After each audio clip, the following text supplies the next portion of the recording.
Hello everyone, কলকাতার মেয়ে কল্যাণীর বধূ চ্যানেলে তোমাদের সকলকে অনেক অনেক স্বাগত।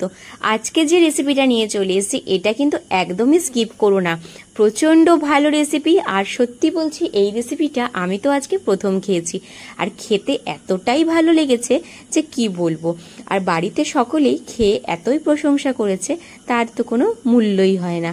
তো চলো আজকে এই রেসিপিটা তোমাদের সাথে শেয়ার করতে চলে এসেছি। আর দেখতেই পাচ্ছ আমি চিকেনটা নিয়ে এই রেসিপিটা করেছি। অবশ্যই চিকেন দিয়ে এই রেসিপিটা দুর্দান্ত লাগবে, তোমরা চাইলে মটন দিয়েও করতে পারো। তো চলো ভিডিওটা স্টার্ট করি। প্রথমে আমি এখানে নিয়ে নিয়েছি গোবিন্দভোগ চাল 500 গ্রামের মতো। আজকে আমি মোটামুটি 4 জনের পরিমাণে এই রেসিপিটা তৈরি করব, তাই গোবিন্দভোগ চাল এখানে আমি 500 গ্রাম নিয়েছি। চালটাকে ভালো করে প্রথমে ধুয়ে নেব, ধুয়ে তারপরে আবার একবার জলে ভিজিয়ে রাখবো। আর বন্ধুরা, ভিডিওটা কিন্তু ভালো লাগলে অবশ্যই কিন্তু লাইক করতে ভুলো না, আর এই ভিডিওটা একদমই স্কিপ করো না। আমি তোমাদেরকে বলছি, এই রকম রান্না যদি তোমরা একবার ঘরে করে খাওয়াতে পারো, দুর্দান্ত বলবে তো বলবেই, তার সাথে তোমরা নিজেরাও অবাক হবে যে এত সুন্দর রেসিপিটা কি করে হলো। রেসিপিটা এতটাই আমি খেতে ছিল যে আমার প্রচণ্ড প্রিয়। আর সত্যি বলছি, আমি এই প্রথম তৈরি করলাম, কিন্তু এটা আমার জীবনের সবথেকে বেস্ট রেসিপি। তো চলো এবারে চিকেনটাকে আমি আগেই ম্যারিনেট করে রেখেছিলাম, যেহেতু চিকেনটা একটু নরম হওয়ার প্রয়োজন ছিল। তো এখানে আমি নুন, তারপরে একটু পেঁয়াজ পাতা, ধনে পাতা কুচি, তার সাথে দিয়ে দিয়েছি হচ্ছে আদা রসুনের পেস্ট, আর দিয়েছিলাম পুদিনা পাতা, দিয়ে চিকেনটাকে ম্যারিনেট করে রেখেছি। এরপরে একটা বোলের মধ্যে জয়িত্রী, জায়ফল আর গোটা গরম মশলা নিয়েছি, আর একটা বোলের মধ্যে নিয়েছিলাম হচ্ছে আদা রসুনের পেস্ট আর 2টো তেজপাতা। এবার নিয়ে নিয়েছি কিছু পেঁয়াজ কুচি, আর তারপরে নিয়ে নিলাম কিছু কাঁচা লঙ্কা। কাঁচা লঙ্কাটাকে ভালো করে আমি চিড়ে নিয়েছি মাঝখান থেকে, যেটা খেতে দুর্দান্ত লাগবে আর ফর গার্নিশের জন্য। এবার প্যান বসিয়ে নিলাম, প্যানের মধ্যে আমি প্রথমে দিয়ে দিলাম সাদা তেল। এই রেসিপিটা কিন্তু সম্পূর্ণ সাদা তেল বা ঘি দিয়েই হবে। আর একটা ফ্রাইং প্যান নিয়ে নিয়েছি, তার মধ্যেও নিয়ে নিয়েছি কিছুটা সাদা তেল। এবার 2টো ফ্রাইং প্যানের মধ্যে একটার মধ্যে প্রথমে একটুখানি ঘি দিয়ে দিলাম। ঘি এখানে আমি 3 টেবিল স্পুনের মতো ইউজ করেছি। আবারও বলছি, ভিডিওটা কিন্তু একদমই স্কিপ করবেন না, তাহলে কিন্তু প্রচুর মিস করে যাবেন।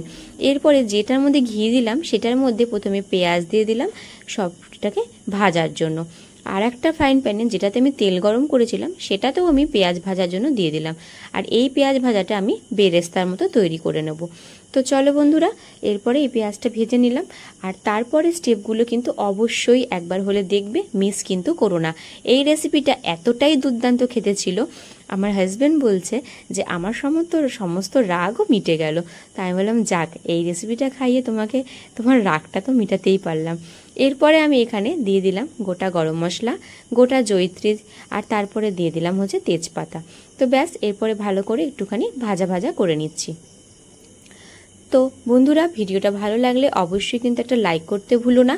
আর যারা এখনও সাবস্ক্রাইব করোনি তারা কিন্তু অবশ্যই সাবস্ক্রাইব করে পাশে থেকো। আর যারা এই ভিডিওটা দেখে রান্নাটা করবেন তারা কিন্তু অবশ্যই আমাকে একটা কমেন্ট করে জানাবেন আপনাদের রেসিপিটা কেমন লাগলো। এই রেসিপিটা কিন্তু এতটাই দুর্দান্ত খেতে যে আমি নিজে বলছি আমি এরকম রেসিপি কোনোদিনও আগে খাইনি। তো চলো, এরপরে আমি এখানে দিয়ে দিলাম চিকেনের পিসেসগুলো। আমি এখানে লেগ পিস নিয়েছি 4টে, আর 2-3টে লেগ পিসের সাথে থাই পিসও নিয়েছি। তো এরকমভাবে আপনারা চিকেনটাকে আগে ম্যারিনেট করে রাখলে খুব সুন্দরভাবে চিকেনটা নরম হয়ে যায়। আর তার সাথে সাথে চিকেনটাকে বেশিভাবে সেদ্ধ করারও কোনো প্রয়োজন পড়ে না। দেখলেন খুব সামান্য পরিমাণে আমি মশলা এখানে অ্যাড করেছি। এবার মশলাটাকে ভালো করে কষিয়ে নেব। তো ব্যাস, এইভাবে কষাতে থাকো আর মাংসটাকে একদম সেদ্ধ করতে থাকো। আর আমার রেসিপিগুলো তোমাদের কেমন লাগছে অবশ্যই কিন্তু একটা ছোট্ট কমেন্ট করে জানাবে। আর কারা কোথা থেকে এই ভিডিওটা দেখছো অবশ্যই কিন্তু আমাকে একটু কমেন্ট করে জানিও। এরপরে এখানে দিয়ে দিলাম আদা রসুনের পেস্টটি। আদা রসুনের পেস্টটা ততক্ষণ পর্যন্ত ভাজতে হবে যতক্ষণ পর্যন্ত আদা রসুনের কাঁচা গন্ধটা চলে না যায়। তো বন্ধুরা, স্টেপ বাই স্টেপ এত সুন্দরভাবে আমি তোমাদেরকে দেখিয়ে দিচ্ছি, অবশ্যই কিন্তু তোমাদের কোনো প্রবলেম হওয়া উচিত নয়। আদা রসুনটাকে ভালো করে ভাজার পরে এখানে আমি দিয়ে দিচ্ছি 2 টেবিল স্পুন ঘি। ঘিটা দিয়ে সম্পূর্ণ রান্নাটা আমি কমপ্লিট করব। আর এত সুন্দর ঘিয়ের ফ্লেভারটা মাংসের মধ্যে ঢুকে যাবে, যেটা খেতে দুর্দান্ত একটা স্বাদ তৈরি করবে। ভিডিওটা ভালো লাগলে আবারও বলছি অবশ্যই কিন্তু লাইক করবে আর সাবস্ক্রাইব করতে কিন্তু ভুলবে না। এই রেসিপিটা আফগানি রেসিপি, আর আফগানির চিকেন কোরমাটা এতটাই সুন্দর লেগেছে খেতে যে সত্যি আমার তো প্রাণ মন সব জয় করে নিয়েছে। এবার আমি এটাকে ঢাকনা দিয়ে ঢেকে দিলাম। আর এই পাশে আর একটা ফ্রাইং প্যান নিয়ে নিয়েছি, সেখানে আমি একটু জয়িত্রী, জায়ফল আর গোটা গরম মশলাকে একটু ভালো করে ভেজে নিলাম। ভেজে নিয়ে এবার এটাকে আমি গুঁড়ো করে নেবো মিক্সারের জান্ডারে। এবার দেখো এইভাবে এখানে মাংসটাকে পুরো কষিয়ে নিচ্ছি। আর এত সুন্দরভাবে কষিয়ে নিলে পরে মাংস তো এমনিই ম্যারিনেট করা, আর তারপরে কষানোতে মাংস এমনিই সেদ্ধ হয়ে যাবে। এর পেছনে তোমাদেরকে আর বেশি খাটনি করতে লাগবে না। ব্যাস, এরপরে আমি এখানে দিয়ে দিলাম 1 কাপের মতো টক দই। টক দইটা অবশ্যই দেবে, যাতে গিয়ে একটা সুন্দর গ্রেভি তৈরি হয়ে যাবে। এবার টক দই দিয়ে ভালো করে এটাকে ভাজা ভাজা করে নেবো। এই স্টেপটাতে আমি অবশ্যই আপনাদেরকে বলবো ভিডিওটা কিন্তু পুরোটা দেখবেন, নয়তো কিন্তু আপনারা অনেক কিছু এখানে মিস করে যাবেন। আর বলছি অবশ্যই কিন্তু এখানে ফ্লেমটা হাইতে রাখতে হবে, যাতে টক দইটা খুব সুন্দরভাবে ভাজা ভাজা হয়ে যায়। তাহলে কিন্তু টক দইটা টকটক গন্ধটা অনেকটাই কেটে যাবে। ব্যাস বন্ধুরা, এরকমভাবে ভাজা ভাজা করে ফেলো আর ভিডিওটা কিন্তু পুরোটা দেখো। তারপরে দেখো আমি এটাকে ভেজে নিচ্ছি।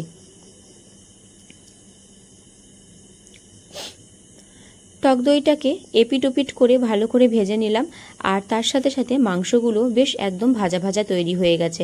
এবার দেখো ওই গোটা মশলাটাকে আমি ভালো করে মিক্সারে ব্লেন্ড করে নিয়ে একটু গুঁড়ো গুঁড়ো ছাকড়া ছাকড়া মশলা তৈরি করে নিয়েছি। এবার এই মশলাটা আমি মাংসের মধ্যে দিয়ে দিলাম, আর দিয়ে দিলাম একটা কাঁচা লঙ্কা, যেটা সম্পূর্ণ একটা আলাদা রকম স্বাদ তৈরি করবে। আমি এখানে আগে যেহেতু কাঁচা লঙ্কা বাটা দিয়েছিলাম, সেজন্য আমি 1 পিস কাঁচা লঙ্কা দিলাম। এগুলো প্রচণ্ড ঝাল, আপনারা যদি বেশি ঝাল খান তাহলে 2-3 পিস দিতে পারেন। এবারে খুব সামান্য পরিমাণে জল দিলাম চিকেনের হাড়টাকে সেদ্ধ করার জন্য, দিয়ে ভালো করে ঢাকনা দিয়ে দিলাম। ঢাকনাটা প্রায় 5 থেকে 10 মিনিট পরে তুলে নিলাম। দেখতে পাচ্ছেন চিকেন থেকে অনেকটা তেল ছেড়ে গেছে আর জলও অনেকটা বেরিয়েছে। ব্যাস, এবার এটাকে শুকিয়ে নেওয়ার পালা। চিকেনটাকে শুকিয়ে নেব। তার আগে আমি এখানে ইউজ করব কাজু বাদাম আর কিশমিশ। কাজু বাদাম কিশমিশটা আমি এখানে চিকেন ভাজার সময় দিয়ে দেবো, যেটা ভালো করে কষে যাবে আর কিশমিশগুলো অনেকটা ফুলে উঠবে। এবার চলুন, ভালো করে এটাকে ভেজে ফেলেছি দেখতেই পাচ্ছেন। এরপরে পরের স্টেপটা অবশ্যই কিন্তু একবার হলে চোখ রাখবেন, ভিডিওটা স্কিপ না করে পুরোটা দেখবেন। এরপরে দেখুন চালগুলোকে আমি ভিজিয়ে রেখেছিলাম, সেই চালগুলোকে আমি একে একে এই কষা মাংসের মধ্যে ছেড়ে দিচ্ছি। আর কষা মাংসর থেকে আমার কিন্তু প্রায় তেল ছেড়ে দিয়েছে, আর ওই তেলেই কিন্তু আমি এই চালগুলোকে রান্না করে নেব। অবশ্যই এখানে আমি গোবিন্দভোগ চাল ইউজ করেছি, আপনারা চাইলে এখানে বাসমতি রাইসও ইউজ করতে পারেন। কিন্তু এই রান্নাটা বন্ধুরা অবশ্যই যদি আপনারা গোবিন্দভোগ চাল দিয়ে করেন, খেতে প্রচণ্ড সুস্বাদু লাগবে, আর আশা করি আপনাদের খুবই ভালো লাগবে। আপনারা তো গোবিন্দভোগ চাল দিয়ে অনেকেই পোলাও খেয়েছেন, গোবিন্দভোগ চালের বিভিন্ন রকম রান্না খেয়েছেন, কিন্তু এই রান্নাটা হয়তো কেউ খাননি। তো আফগানি চিকেন পোলাও রান্নাটা আজকে সম্পূর্ণই নতুন, আর ভিডিওটা স্কিপ না করে পুরোটা দেখবেন। এরপরে দেখুন এখানে আমি 2 টেবিল স্পুন থেকে 3 টেবিল স্পুন ঘি অ্যাড করলাম। এই রান্নাটা সম্পূর্ণই ঘি দিয়ে করবেন, যাতে দুর্দান্ত একটা স্মেল আসবে আর খেতে ভারী মজাদার হবে। দেখুন এবার চালটাকে ভালো করে ভেজে নিচ্ছি, আর ওপর দিয়ে আমি অ্যাড করলাম নুন। নুনটা অবশ্যই স্বাদ মতো অ্যাড করবেন। এখানে আমি 1.5 টেবিল স্পুনের মতো নুন অ্যাড করেছি, নুন দিয়ে দিলাম। আর এই রান্নাতে কিন্তু কোনো হলুদ অ্যাড করা যাবে না, আর এটা কিন্তু সম্পূর্ণই একটা হলুদ ছাড়া রান্না হবে। এরপরে আমি এখানে দিয়ে দিলাম 3টে কাঁচা লঙ্কা। কাঁচা লঙ্কার এত সুন্দর একটা স্মেল এই রান্নাতে আসবে, যেটা আপনারা ভাবতেও পারছেন না। তো বন্ধুরা অবশ্যই কিন্তু ভিডিওটা পুরো দেখবে। আর এরপরে আমি এখানে দিয়ে দিয়েছি একটু গরম দুধ। এখানে আমি 1 কাপের মতো গরম দুধ অ্যাড করেছি। এতেই আমার চালটা পুরো সেদ্ধ হয়ে যাবে আর প্রচণ্ড দুর্দান্ত একটা স্বাদ নিয়ে আসবে। তারপরে দিয়ে দিলাম ভাজা মশলাটা। ব্যাস, এরপরেই এটাকে কষিয়ে নেওয়ার পালা।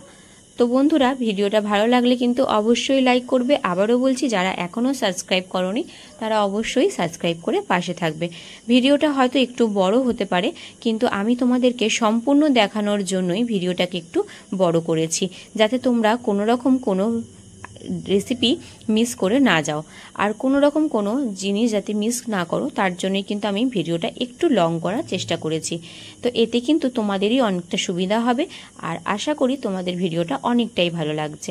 ব্যাস, এরপরে দেখো চালের মধ্যে আমি দিয়ে দেবো 2-3 ফোঁটা ফুড কালার। এটা কিন্তু অপশনাল, তোমরা চাইলে অ্যাড করতেও পারো, নাও করতে পারো। যেহেতু এই রান্নাতে আমি হলুদ ইউজ করব না, তো ফুড কালারটা দিয়ে হালকা একটা ইয়েলো কালার আমি এখানে অ্যাড করে দিলাম। দেখতেই পাচ্ছ কত হালকা ইয়েলো কালার চলে এসছে, আর এতটাই দুর্দান্ত খেতে হয়েছিল যে আমার হাজবেন্ড বলেই ফেললো যে বাহ, এই রেসিপিটা তো দারুণ হয়েছে। এরপর এখানে আমি একটুখানি অ্যাড করলাম স্বাদ মতো চিনি। চিনিটা কিন্তু সম্পূর্ণই অপশনাল, তোমরা যদি চিনি খেতে পছন্দ না করো তাহলে অ্যাড করবে না, কেন দুধের যে মিষ্টিটা সেটাতেও অনেকটাই চিনি হয়ে যায়, মিষ্টি হয়ে যায়। কিন্তু এখানে চিনিটা দিলাম আর স্বাদটা তারপরেই ব্যাস ফুটে উঠলো। এরপরে এখানে আমি একটা জিনিস স্কিপ করে গেছি ভিডিও তুলতে, সেটা হচ্ছে আমি এখানে 1/2 টেবিল স্পুনের মতো কেওড়ার জল অ্যাড করেছিলাম। তোমরা যদি কেওড়ার জলের গন্ধ না নিতে পারো তোমরা এখানে গোলাপ জলও ইউজ করতে পারো। এবার এটাকে ঢাকনা দিয়ে দিয়ে হালকা স্টিমে রেখে একদম এটাকে তৈরি করে ফেলো, একদম আফগানি পোলাও রেডি করে ফেলো। আর চালটাকে সেদ্ধ করে ফেলো, ব্যাস তৈরি হয়ে যাবে আফগানি পোলাও। এরপরে গার্নিশের জন্য আমি এখানে বেরেস্তা করা পেঁয়াজ দিয়ে দেবো, আর তার সাথে দিয়ে দেবো হচ্ছে ধনেপাতা কুচি আর 2-3 টেবিল স্পুন ঘি।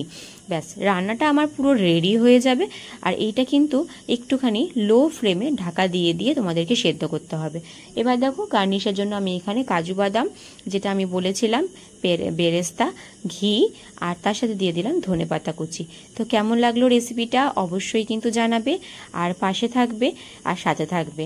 যারা আমার ভিডিওগুলো দেখে খুব বেশি উপকৃত হচ্ছ তারা কিন্তু একটা ছোট্ট করে কমেন্ট করবে, আর কীরকম ধরনের রেসিপি তোমরা আমার কাছে দেখতে চাও অবশ্যই কিন্তু একটা কমেন্ট করে জানাবে। আমি চেষ্টা করব সেই রেসিপিগুলো তোমাদের সাথে শেয়ার করার। এই ভিডিওটা আশা করি তোমাদের সকলের খুবই পছন্দ হবে, আর এই রান্নাটা কিন্তু প্রচণ্ড দুর্দান্ত হয়েছিল খেতে। একবার বন্ধুরা আমার কথা অনুযায়ী রান্নাটা করে দেখো।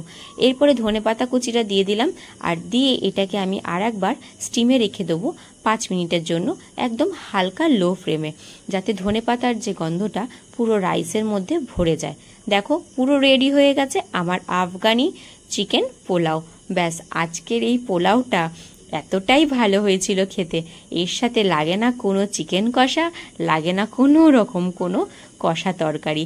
তো বন্ধুরা এইভাবে তোমরা শুধু শুধু আফগানি চিকেন পোলাও খেয়ে ফেলো, আর ঘরে যদি কোনো অতিথি আসে তাদেরকে করে খাওয়াও। আমি এটা তোমাদের গ্যারেন্টি দিয়ে বলতে পারি, এই রেসিপিটা তারা একবার হলেও তোমাকে জিজ্ঞাসা করবে যে বাবু তুমি এই রেসিপিটা কিভাবে তৈরি করলে। আর এটা এতটাই দুর্দান্ত হয়েছিল খেতে যে আমি নিজেও জাস্ট অবাক হয়ে গেছিলাম যে এই রেসিপিটা আমি তৈরি করে ফেললাম। সত্যি বলছি, এতটাই সুন্দর খেতে। তো চলো বন্ধুরা, এই রেসিপিটা তাড়াতাড়ি করে দেখে ফেলো আর ঘরে বানিয়ে ফেলো। আর আশা করি খুব বেশি জিনিস এই রেসিপিটা তৈরি করতে লাগে না, মোটামুটি ঘরের জিনিস দিয়ে তোমরা তৈরি করে ফেলতে পারো।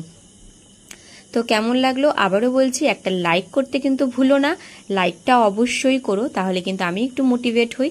আর আমার পেজটাকে একটুখানি বাড়ানোর জন্য একটা কমেন্ট করে দিও, আর পারলে বন্ধুদের সাথে খুব এই রেসিপিটা শেয়ার করো, তাহলে আমি অনেক অনেক অনেক উপকৃত হব।